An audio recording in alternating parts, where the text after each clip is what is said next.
Hi friends, welcome back to CADable. This is Engineer Ibrahim Omer, and today we will learn how to differentiate between a CL file and G code. We will understand this difference using a real industrial example, and later we will look at both files for the same part.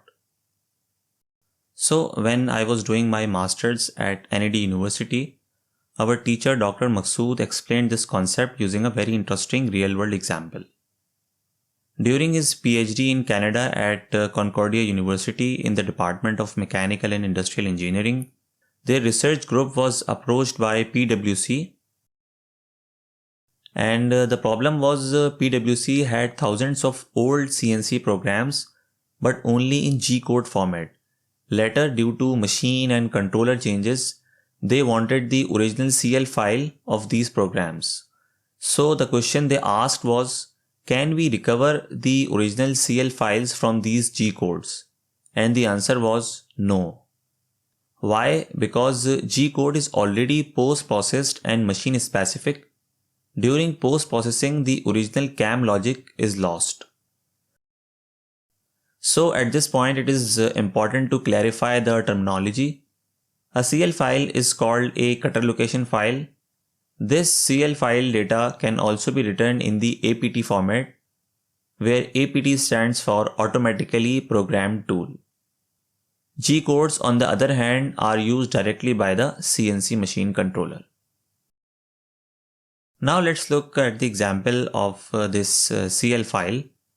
Here you can see that a CL file mainly contains tool motion data such as XYZ positions.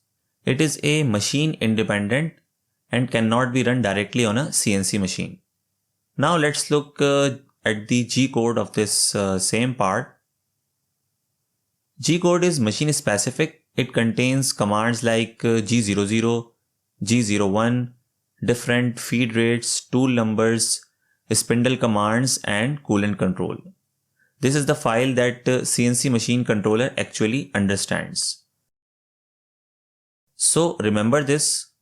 One CL file can generate many G codes, but one G code can never recreate a CL file. Here is the complete workflow summary.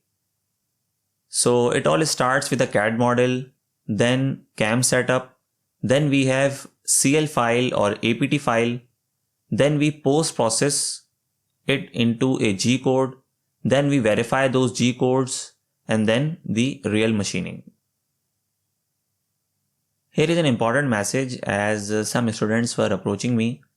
If you do like some personal guidance, I offer one-to-one session for engineers, students on AutoCAD, SolidWorks, ANSYS, different engineering topics, assignments, and even in final year project.